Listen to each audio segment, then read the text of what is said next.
Hello everyone, welcome back to another video. And इस video में बात करेंगे हम आईबीपीएस क्लर्क मेंस एग्ज़ाम के बारे में, जो कि आज सुबह 8 बजे की शिफ्ट में था। तो बात कर देंगे कि ओवरऑल क्या लेवल था पेपर का और मेरे कितने अटैम्प्ट रहे, और साथ ही सेक्शन वाइज बात करेंगे क्या लेवल ऑफ क्वेश्चंस थे। तो स्टार्ट करते हैं। ऑल्सो जो सेक्शंस की जो ऑर्डर रही वो ऐसे थी कि रीजनिंग पहले, फिर English and current affair and then quant. तो सबसे पहले रीजनिंग जो आया था, इसमें मैंने 26 अटैम्प्ट किए हैं ओवरऑल। एंड जो सबसे पहले सेक्शन ए खुला तो उसमें 2 मार्क्स के 10 क्वेश्चंस थे, बट इसमें मुझ मैंने कुछ 2-3 लाइन ही पढ़ी थी और मुझे बहुत लेंदी लगा, तो मुझे लगा कि बहुत टाइम लग जाएगा मुझसे और मुझसे होगा नहीं ये सॉल्व। तो मैंने मतलब उसको स्किप किया, मैंने ये नहीं किया। और सेक्शन बी में मैं गई और मैंने सबसे पहले किया एक मीनिंगफुल वर्ड, पहला क्वेश्चन यही था, तो ये काफ़ी इजी था, ये कर लिया। फिर पज़ल थी एक डेजिग्नेशन प्लस स्पोर्ट्स बेस, तो मतलब ये डेजिग्नेशन दे रखी थी number of person and sports, तो ये भी इजी थी। पीओ प्री टाइप मुझे लगी इजी थी ये। फिर डेटा सफिशिएंसी के 3-4 क्वेश्चंस थे, तो एक क्वेश्चन उसमें चाइनीज़ कोडिंग का था और 2-3 ऐसे रेगुलर से ही थे जो हमेशा हमें देखने को मिलते हैं। फिर उसके बाद 4 क्वेश्चंस थे रिजल्टेंट बेस्ड क्वेश्चंस, जो इजी थे, आराम से हो गए थे। एंड देन कॉर्ड डायरेक्शन के क्वेश्चंस थे 4, ये भी मैंने कर लिए। फिर क्रिटिकल रीजनिंग के 4 क्वेश्चंस किए थे, बिल्कुल लास्ट में मैंने किए थे, 2 मिनट या 3 मिनट जब रह रही थी। इसके सारे क्वेश्चंस तो मैंने किए ही थे, बट इसके अलावा ये इनपुट आउटपुट और एक और पजल थी। तो इनपुट आउटपुट मैं बीच में थी जब इसको सॉल्व कर रही थी, पर मतलब हुआ नहीं कंप्लीट। उसके अलावा एक पज़ल थी जिसमें आइल सीट और विंडो सीट करके ऐसे 2 रो दे रखी थी, और उसमें जो है ना मतलब ऐसे नंबर और अल्फ़ाबेट का कुछ था, तो मतलब वो बहुत अनयूजुअल सी मतलब लगी। मतलब हम लोग ऐसे मॉक टेस्ट में उसको नहीं देखते हैं, तो मुझे लगा कि पता नहीं कैसे क्या बनेगी, तो मैंने उसको नहीं पढ़ा था कम्प्लीटली, बट थी ये एक पज़ल और इनपुट आउटपुट था। उसके बाद अगर लेवल की बात करें तो इजी टू मॉडरेट था लेवल, एंड मेरे अटैम्प्ट 26 थे। फिर आते हैं इंग्लिश के ऊपर, तो इंग्लिश में मैंने किए ओवरऑल 30 अटैम्प्ट्स। इसमें पहला क्वेश्चन था एक फिलर, फिर 5 से 6 सेंटेंस एरर डिटेक्शंस थे, तो एक सेंटेंस को 5 पार्ट में डिवाइड किया हुआ था और एक को बोल्ड करके बोला था कि ये तो है ही राइट, इसके अलावा जो गलत है वो बताओ, ठीक है। फिर 5 सेंटेंस रीअरेंजमेंट के क्वेश्चन थे जो काफ़ी मतलब ईजी था लेवल। फिर 6 और 7 क्लोज टेस्ट थे, मतलब एक क्लोज टेस्ट जिसमें 6 और 7 हमें फिलअप्स थे, मतलब क्वेश्चन जैसे बनाए हुए थे। इसमें ये अर्थ मैपिंग पे था, जो काफ़ी मतलब ठीक था, बट इसमें एक क्वेश्चन में मुझे जो है कन्फ्यूज़न हुई। एक क्वेश्चन जो था उसमें क्या था कि हाउ एवर, फिर एक फिलअप था, एंड फिर कॉमा एंड डिस्टोर्टेड। तो इसके ऑप्शंस थे in doing so, in leave off, as per the requirement, no correction and required, ऐसे। तो मतलब मुझे इसमें कन्फ्यूज़न हो रखी थी कि मतलब कोई भी ऑप्शन मुझे लग ही नहीं रहा था इस वेरी फिट होगा, बेसिकली मुझे ये नहीं आया, तो मैंने वो छोड़ दिया था। फिर 4 से 5 वो कैब मीनिंग बेस्ड क्वेश्चंस थे, और इसमें जो है ये कह सकते हैं कि जो वर्ड करेक्टली यूज़ हुआ है ये पूछा हुआ था, कि मान लो कि एक सेंटेंस में एक वर्ड दिया हुआ है जिससे उसको हाईलाइट कर दिया, तो वो किस रेफरेंस में इस सेंटेंस में यूज़ हुआ है, वैसे पूछा हुआ था। उसके जो 4 मीनिंग दिए हुए थे, तो उसमें से जो करेक्ट मीनिंग है वो टिक करना था। इसके अलावा 3 क्वेश्चंस थे, एक डायलॉग था बिटवीन एक्स एंड वाई, तो ये शॉर्ट आरसी टाइप नहीं बल्कि एक डायलॉग था between x and y. And इसमें जो है कुछ 4 या 6 लाइन थी, तो वो बेसिकली एक मैच देख रहे थे, तो उसमें 3 क्वेश्चंस थे इसमें। तो एक में इडियोम का मीनिंग पूछा हुआ था कि थंब रूल एक इडियोम थी, उसका मीनिंग पूछा हुआ था। एंड एक क्वेश्चन था वर्ड को अरेंज करना था, कि मतलब जो 6 डायलॉग्स की लाइन थी उसमें जो सेंटेंस मतलब जो वर्ड यहाँ आना था वो यहाँ दे रखा था, और जो यहाँ आना था वो यहाँ दे रखा था, तो मतलब वो ऐसे आर पी एंड क्यू मतलब ऐसे थे, और तो उसको अरेंज करना था, तो ये कुछ अरेंजमेंट आ रही थी आर पी क्यू की, ठीक है। एंड उसके बाद 2 आरसी थे, आरसी के मैंने यहाँ से 2 या 3 ही क्वेश्चन सॉल्व करे थे, मैं पूरा नहीं कर पाई इसे। थोड़ा रिग्रेट तो है क्योंकि कहीं ना कहीं मैं स्लो कर रही थी चीज़ें, तो हाँ बाकी ठीक है, कोई नहीं। एक ऑड वन आउट का क्वेश्चन था। तो ये ओवरऑल इंग्लिश का सेक्शन था। तो अगर सारे और सेक्शन से कंपेयर करूँ तो इंग्लिश का जो सेक्शन था वो मॉडरेट ही कह सकते हैं, मतलब कुछ पार्ट इजी था, कुछ काफ़ी मतलब मॉडरेट टू डिफ़िकल्ट कह सकते हैं, मतलब ऐसे था इंग्लिश का लेवल। तो ये मेरा ओवरऑल पेपर था इंग्लिश का, एंड ये 30 इसमें अटैम्प्ट रहे। ओके, अभी इंग्लिश क्वांट की बात करते हैं। तो क्वांट में जो है मेरे 25 अटैम्प्ट रहे थे ओवरऑल। इसमें जो लेवल था वो थोड़ा ना इजी आया था, सो मैंने ये एरो की मतलब इजी लेवल थोड़ा लो चला गया as compare to previous year.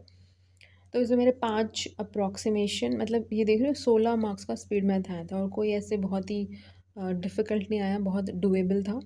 तो 5 अप्रॉक्सीमेशन मैंने सबसे पहले किए, फिर नंबर सीरीज़ 6 क्वेश्चंस थे वो भी कर लिए, मतलब आराम से निकल रही थी, ऐसे कोई ख़तरनाक सा लॉजिक नहीं था, बहुत ईजी था।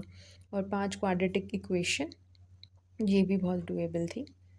उसके बाद जो है मैंने करी एक डीआई जो कि थी पाई चार्ट प्लस टेबल। तो इस डीआई में ना ऑलरेडी ये बताया हुआ था कि ABCD ऐसे कंपनी है, मैन्युफैक्चरिंग कंपनी, तो ये मेटेलिक प्लस प्लास्टिक टॉयज़ बनाती है। एंड दे रखा है ABCD में जैसे 40 30 20 50 ऐसे वो लोग मैन्युफैक्चर करते हैं। फिर पाई चार्ट में दे दिया डिस्ट्रीब्यूशन अनसोल्ड का, एंड टेबल में दे दिया मेटेलिक माइनस प्लास्टिक की वैल्यूज़। तो हमारे पास M-P और M+P, एम ये दोनों वैल्यूज़ मतलब निकल गई थी। तो हमने इन दोनों का यूज़ करके फिर एम मेटेलिक टॉयज़ की वैल्यू और प्लास्टिक टॉयज़ की वैल्यू हर कंपनी के लिए निकाल ली। और बाकी तो फिर जो क्वेश्चंस थे काफ़ी डुएबल थे। उसके बाद एक केसलेट डी आई थी यार, ये मैंने ट्राई करी थी एंड आई डोंट नो मैं क्या गलती इसमें कर रही थी कि मेरी जो भी मैंने वेरिएबल एक्स माना था वो उसकी वैल्यू नहीं आई। मतलब सारी चीज़ें मैंने सही लगा ली थी यार, कि मतलब ऐसे था कि 2021 और 2022 और ABC करके, मतलब ऐसे स्टूडेंट्स हैं सेक्शन, किसी सेक्शन या स्कूल में, ये स्कूल्स हैं इनमें ऐसे ऐसे स्टूडेंट्स हैं। तो ए में तो दोनों ईयर में कांस्टेंट रहते हैं, वैल्यूज़ नहीं बढ़ती है। और 2021 में जो था कुछ 4500 थे और इधर जो है 4950 टोटल स्टूडेंट्स थे। जो बी में था 5x से 6 हो गया, मतलब 20% का इंक्रीमेंट था और यहाँ 25% का इंक्रीमेंट था। तो ये 4 से ये 5 हो गया था, तो ऐसे था। तो मतलब पता नहीं मैं क्या गलती कर रही थी, मेरे एक्स और वाई की वैल्यू नहीं निकली, वरना ये बहुत ईजी थी यार, पता नहीं। और 3 क्वेश्चंस थे इस पे, तो ये मेरा नहीं हुआ।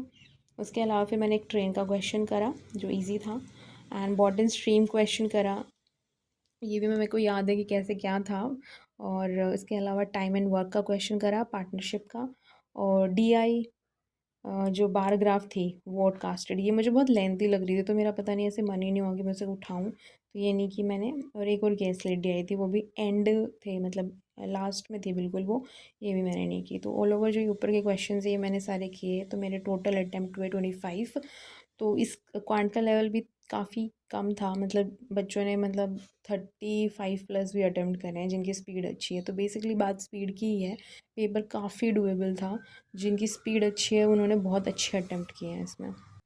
फिर उसके बाद बात कर लेते हैं करंट अफेयर की। तो मैंने करंट अफेयर में 20 अटैम्प्ट करे हैं, और मतलब यार बहुत इजी था लेवल इसका, और डायरेक्ट क्वेश्चंस थे।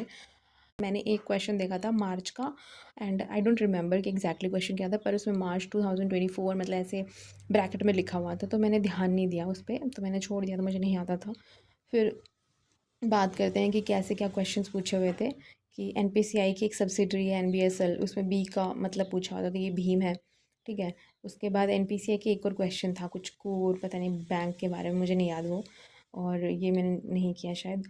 और डी ये डोमेस्टिकली जैसे सिस्टमैटिक इन्वेस्टमेंट बैंक होते हैं, वैसे ही इंश्योरेंस की बात हो रखी थी, तो GIC UIC LIC NIL ऐसे था, तो मैंने UIC को हटा के तीनों का आंसर किया है।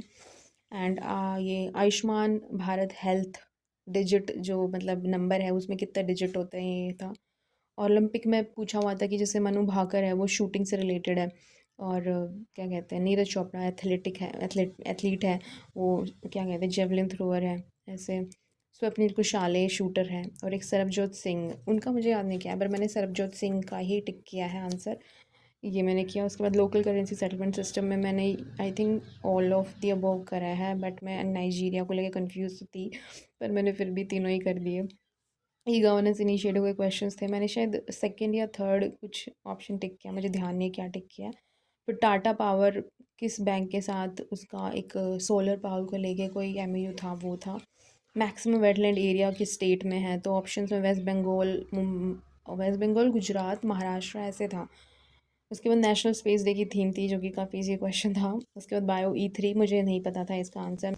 UPI लाइट की ट्रांजेक्शन लिमिट जो हो गई है बढ़ा के कितनी कर दी है, ये पूछी हुई थी, आई थिंक अगस्त मंथ के रेफरेंस से पूछी हुई थी।